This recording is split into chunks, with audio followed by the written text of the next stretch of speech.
11월 8일 금요 기도회를 시작하도록 하겠습니다. 먼저 성경 함께 보도록 하겠습니다. 에베소 2장 19절 말씀입니다. 에베소 2장 19절 한 절 말씀 같이 읽도록 하겠습니다. 그러므로 이제부터 너희는 외인도 아니요 나그네도 아니요 오직 성도들과 동일한 시민이요 하나님의 권속이라. 네, 계속해서 우리가 구원의 언어에 대해서 구원받는 것, 구원이라고 하는 것에 대해서 성경에서 표현하고 있는 다양한 언어에 대해서 뜻을 살펴보고 있습니다. 지금까지 우리는 구원이라고 하면은 법정적인 언어로 칭의, 의롭다함을 얻게 되었다, 받는다라고 하는 법정의 언어로만 생각을 했는데 빅터 쿨리진이라고 하는 이 저자가 이 구원의 언어에는 13가지의 다양한 의미가 있다라고 말씀을 하고 있습니다. 오늘 이것을 살펴보려고 하는데요. 계속해서 우리가 오늘은 5번째 언어인데 지금까지 구원의 언어는 시작을 통해서 지금까지를 살펴보면 첫 번째는 중생, 생물학의 언어였다. 칭의, 법정적인 언어였다. 입양, 가족의 언어였다. 구속, 시장의 언어였다라고 우리가 살펴봤습니다. 구원받는다고 하는 것은 하나님으로부터 태어나는 것이고요. 또 법정에서 의롭다함을 얻는 것이다 라고 말을 했고, 또 입양이라고 하는 단어를 통해서 새로운 가문의 그런 성과 또 여러 가지 상황에서 새롭게 되는 특권을 누리는 그런 입양 가족의 언어로 표현하고 있고요. 구속이라고 하는 것은 노예, 전쟁의 포로에서 값을 주고 샀다라고 해서 이 구속이라고 하는 시장 언어로 구원을 표현했다라고 살펴봤습니다. 오늘은 이 시민권, 우리의 구원을 시민권으로 표현하고 있는데요. 이게 정치의 언어라고 하는 것입니다. 시민권은 정부로부터 받는 것이잖아요. 그렇기 때문에 정치의 언어로 이 시민권이라고 하는 말로 구원을 설명하고 있는 것을 알 수가 있는데 오늘 이것에 대해서 살펴보고 기도하기를 원합니다. 네, 먼저 이 구원을 시민권이라고 하는 말로 표현하고 있는 것은요. 땅의 시민권이 있는 것처럼 우리는 예수 그리스도로 말미암아 하늘의 시민권자가 되었다라고 하는 것을 설명하고 있는데 이 시민권이라고 하는 이 단어는 시폴리테스라고 하는 헬라어하고 시티즌십이라고 하는 영어의 같은 그 표현의 단어가 바로 이 시민권을 표현하고 있습니다. 이것은 해석하면요, 동료 시민이라고 하는데 우리가 읽은 본문에서 말씀하고 있는 것처럼 저와 여러분들을 성경은 이제는 외인도 아니고 외국인도 아니고 나그네도 아니고 거류민도 아니고 오직 성도들과 동일한 시민이요. 저와 여러분들은 시민, 하나님의 시민이다라고 하는 것입니다. 이제 이방인을 향하여서 이방인 에베소 지역에 있는 모든 사람들이 이제 하나님의 자녀로 그들이 생각하고 있는 하나님의 백성, 선민을 유대인들만 생각했는데 이스라엘로만 생각했는데 이제는 이것이 아니라 예수 그리스도 안에서 이방인들도 하나님의 시민권자가 되었다라고 하는 표현을 하는 것처럼 이렇게 시민권에 대해서 오늘 말씀하고 있습니다. 그러면 왜 이 바울이 시민권이라고 하는 단어를 통해서 구원을 설명하고 있을까? 1세기 당시에 로마의 시민권에 빗대어서 그것을 착안해서 바울이 로마의 그 시민권의 특권을 가지고 그리스도인들 또한 하나님의 천국의 시민권자다 이렇게 말씀하고 있는 것을 예상해 볼 수가 있겠습니다. 1세기 당시에 그러면 로마인들의 시민권은 어떠한 특징을 가졌는가? 어마어마한 우리가 지금도 나라가 강하냐 약하냐에 따라서 그 나라의 시민권자냐 아니면 그냥 잠시 거주하는 거류민이냐 여행자냐에 따라서도 여러 가지 엄청난 혜택과 차이가 있죠. 1세기 당시에 로마는 그야말로 정말 그 무소불위의 이 권력을 가진 특권을 가진 시민으로 이렇게 인정이 되었는데요. 예를 들어서 우리가 1세기 당시에 로마로부터 지배를 받고 있는 유대인들의 상황을 보면 이제 그 로마인들에게는 공개적으로 모욕감을 줄 수 있는 형벌을 받지 않았습니다. 뭐 예를 들어서 로마인을 아무런 근거 없이 매질을 한다거나 채찍질을 한다거나 십자가에 처형을 한다고 하는 것은 로마인에게는 제외가 되었다라고 하는 것입니다. 로마인들이 그 정도로 다른 사람들과 다른 인종들과 차별을 가지고 특권을 부여한 것이죠. 그리고 로마 시민권자가 아닌 사람들에게는 오히려 반대로 로마 신분을 가진 사람이 굴욕을 줄 수가 있었는데, 모욕감을 줄 수가 있는데, 그러니까 성경의 한 예를 들으면 구레네 시몬입니다. 예수님이 십자가를 지고 가는데 너무 고통스러워하니까 로마 군인들이 구레네 시몬에게 그 십자가를 억지로 지게 합니다. 참 이러한 상황을 우리가 성경에서도 살펴볼 수가 있는데요. 이처럼 로마의 시민권 하면은 엄청난 특권과 권력을 행사할 수 있는 막강한 부여된 그 위치에 있었다라고 하는 것을 알 수가 있습니다. 마찬가지로 이렇게 그 시민권이야말로 엄청난 혜택이 주어진 것을 볼 수가 있는데, 또 시민권이라고 하는 말은 이제 시민권으로서 복지 혜택이나 또 여러 가지 안정적인 장치를 마련해 주는 것을 포함해서 이 시민권을 부여받으면은요, 그가 충성하는 대상이 바뀌는 것이죠. 그 자신이 충성하는 대상이 결정되고 또 충성의 대상과 운명을 함께 하게 되는 것이 시민권을 받는 사람에게 부여되는 특권과 함께 책임이라고 할 수가 있는데요. 그만큼 시민권자는 뭐 예를 들어 대한민국의 주민등록을 가진 사람, 시민이라고 하면은 대한민국 법 테두리 안에서 자신의 그 자유와 또 권리를 또 행사할 수가 있죠. 의무를 또 해야 하기도 하고요. 그러면서도 자국민에게 이게 대한민국 국민으로서의 여러 가지 혜택이 주어지죠. 그런데 그렇지 않은 외국인 근로자들이나 또 잠깐 여행 계획으로 왔을 때에 이 사람들에게는 똑같은 시민의 권리를 주진 않죠. 마찬가지로 이 시민권을 받았다고 하는 것은요, 여러 가지 특권과 더불어서 충성의 대상인 대한민국 정부에 대해서 또 그렇게 결정이 되고요. 또 충성의 대상과 함께 운명을 같이 한다라고 하는 의미도 포함되어 있다라고 하는 것입니다. 그래서 뭐 국방의 의무를 비롯해서 여러 가지 의무를 국민이라고 하면은 감당해내는 것이 바로 시민권에 따른 그러한 행사라고도 할 수가 있겠습니다. 여하튼 이렇게 시민권으로 이렇게 말하고 있는 것은 바울이 로마의 시민권의 이 특권을 빗대어서 구원을 표현하고 있는데, 그러면서도 우리가 기억해야 할 것은 이 시민권에는 두 종류가 있습니다. 땅의 시민권이 있고 하늘의 시민권이 있다는 것입니다. 땅의 시민권은 그야말로 자기 나라, 이 땅에 살고 있는 그 소속된 나라로부터 부여받은 시민권이라고도 볼 수 있고요. 또 하나는 그거 말고 이제 영적으로 또 하나님 앞에 우리가 그 하나님의 백성으로서 하나님의 예정 가운데, 작정 가운데 주어진 이 시민권, 땅의 시민권이 아니라 하늘의 시민권이 있다고 하는 것입니다. 그래서 이 구원이라고 하는 것은 땅의 시민권으로부터 받는 것이 아니라 하늘의 시민권을 부여받는 그런 혜택이라고 할 수 있는데, 그게 바로 오늘 본문이 말하고 있는 하나님의 시민이다라고 말하고 있는 것과 마찬가지로 말씀하고 있는 것을 볼 수가 있습니다. 그렇기 때문에 우리는 대한민국 이 국민이라고 하면은 예수 그리스도를 또 믿는다고 하면은 대한민국 국민이면서 하나님 나라의 또 백성이다라고 하는 것입니다. 그래서 이중국적자라고 할 수가 있겠습니다. 저와 여러분들은 땅의 시민권과 하늘의 시민권을 다 동시에 부여받은 사람. 이제 그전에는 예수님을 알지 못했을 때는 그냥 땅의 시민권자로만 살아갔는데, 이제는 예수 그리스도를 믿고 의지하고 또 하나님 앞에 하나님의 자녀로 부름을 받았다고 하면은 더불어서 이 땅의 시민권과 더불어서 하늘의 시민권을 받게 된다라고 하는 것. 그래서 이중국적자로 살게 되는 것인데요.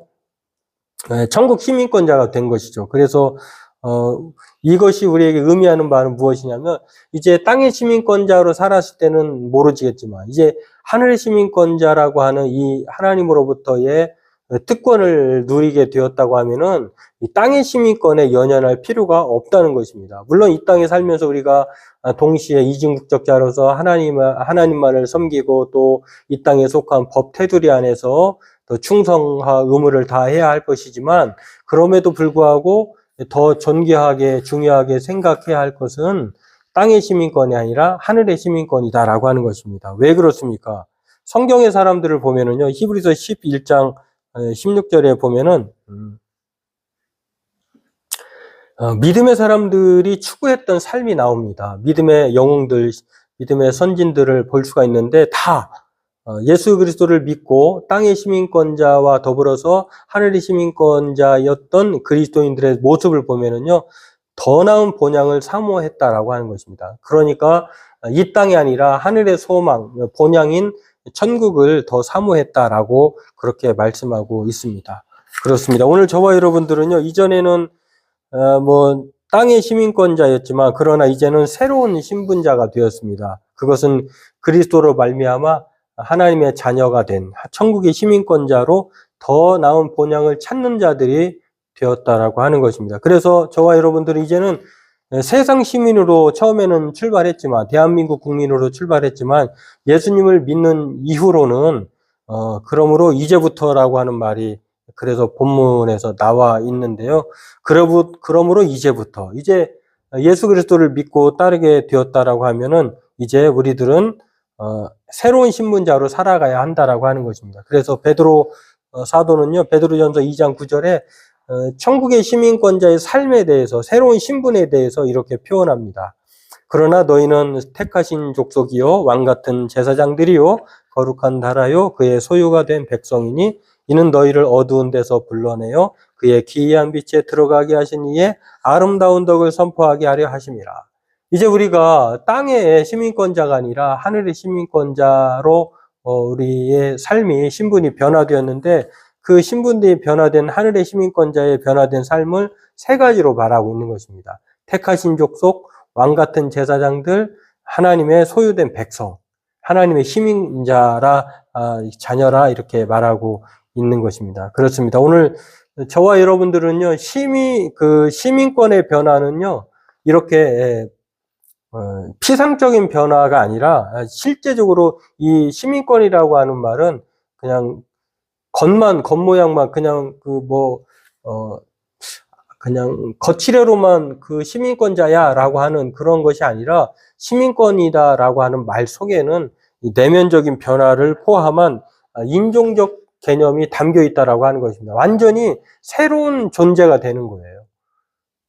이제 우리가 이제 피부색으로 황인종, 흑인종, 백인종 이렇게 나누듯이 이 시민권자라고 하는 말 속에는 이렇게 인종적 개념이 포함된다라고 하는 것입니다.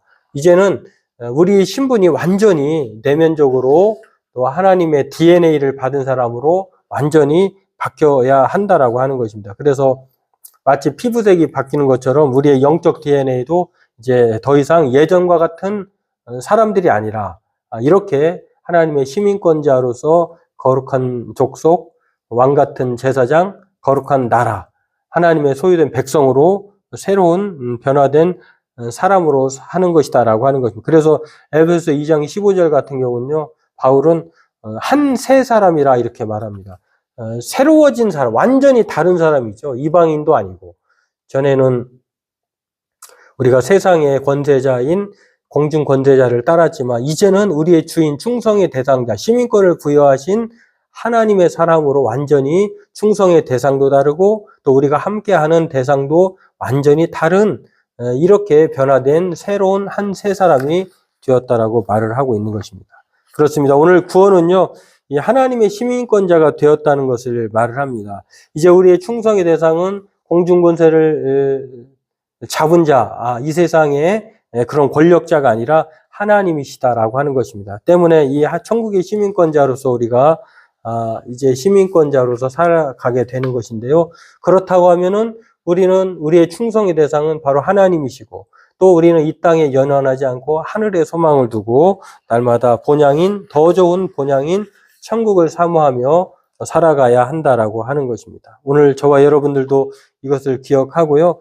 이 시민권의 정치적인 언어라고 하는 말 속에는 이렇게 피상적인 변화가 아니라 인종 개념이 담긴 언어이라고 하는 것, 그리고 그러기 때문에 우리는 한 세 사람이고 사탄의 왕국에서 하나님의 왕국으로 옮겨진 사람이라고 하는 것들을 늘 머리에 생각하면서 살아가야 될 줄 믿습니다. 그렇다고 하면 이 시민권자의 유익, 시민권자의 그런 장점은 무엇일까? 성경은요, 이생과 내생에서의 특권을 말합니다. 이 세상에 있을 때는 하나님의 보호 아래 성령의 인도하신 가운데 우리는 날마다 살아가게 되는 것인데, 예수님도 제자들에게 떠나시면서 뭐라고 말씀하시냐면 세상 끝날까지 내가 너희와 함께 하시겠다라고 하는데, 그게 바로 성령이 오셔서 우리와 함께 하신다라고 하는 것입니다. 또한 요한복음 16장 33절에도요. 이것을 너희에게 이르는 것은 너희로 내 안에서 평안을 누리게 하려 합니다. 이렇게 말씀했습니다. 이제 하나님의 시민권자가 되었다고 하는 것은 로마인들이 그 어떤 피지배의 나라의 사람들보다도 우월하고 또 그들에게 원천적으로 뛰어난 특권을 누렸던 것처럼 하나님은 하나님의 날개 아래 우리를 시민권자인 구원받은 백성들을 보호하시고 또 이끌어 가신다라고 하는 것입니다. 그래서 세상에서 비록 우리가 환난을 당하는 것 같지만 그럼에도 평안을 주신다라고 하는 것입니다. 그리고 고린도전서 15장 24절에는요.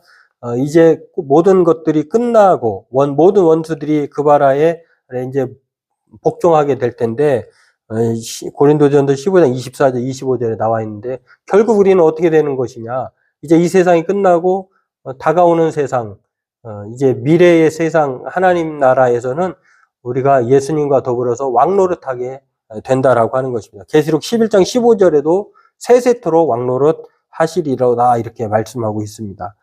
그렇습니다. 오늘 저와 여러분들은요, 이렇게 이 하나님의 시민권자로서 산다고 하는 것은 하나님의 보좌에 나아갈 수 있는 권리, 또 죄의 짐에서 무거움이 이제 자유롭게 되는 특권, 그리고 하나님의 가족으로 입양되는 아들됨의 특권, 성령의 열매와 은사들이 우리에게 함께 하심으로 주어지는 그러한 특권이 있다라고 하는 것입니다. 때문에 오늘 저와 여러분들도 이것을 기억하고, 이 세상에서 하물며 이렇다고 하면 이 세상에서 우리가 누리는 시민권자로서 누리는 이 다양한 혜택은요, 사실 하늘에 정말 우리가 다다랐을 때에 정말 우리가 세세토록 누리게 될 그 하나님 나라에 갈 때에 그때의 그 풍성함과는 비교할 수 없는, 그래서 이 땅에서 시민권자로 살 때 누리는 일부분의 이러한 혜택은요, 사실은 비교할 수 없는 것에 불과하다.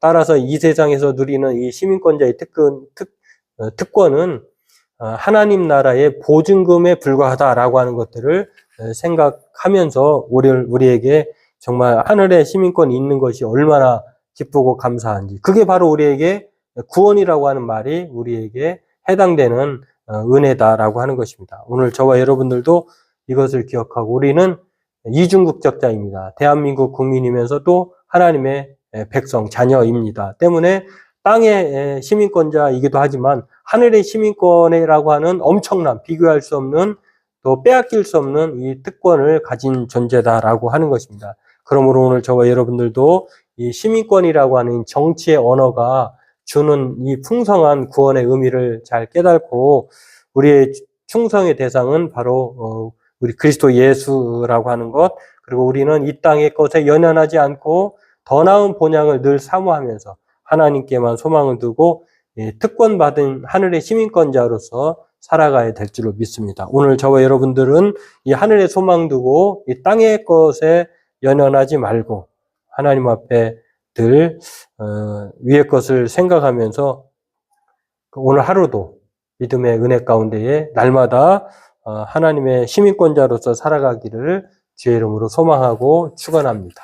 오늘 이것들을 생각하면서 우리 하늘의 시민권자인 것을 늘 기억하며 살게 해달라고, 또 하늘의 시민권자로서 땅의 것이 아닌 위의 것을 생각하고 살게 해달라고 그렇게 기도하는 저와 여러분 되기를 바라겠습니다. 오늘 이것들을 생각하고 이 시민권이라고 하는 구원의 또 다른 언어, 정치의 언어에 대해서 사탄의 왕국에서 하나님의 왕국으로 옮겨진 것에 오늘 늘 기억하고 감사하며 이것을 기억하고 기도하는 저와 여러분 되길 바라겠습니다. 우리 각자 기도하도록 하겠습니다.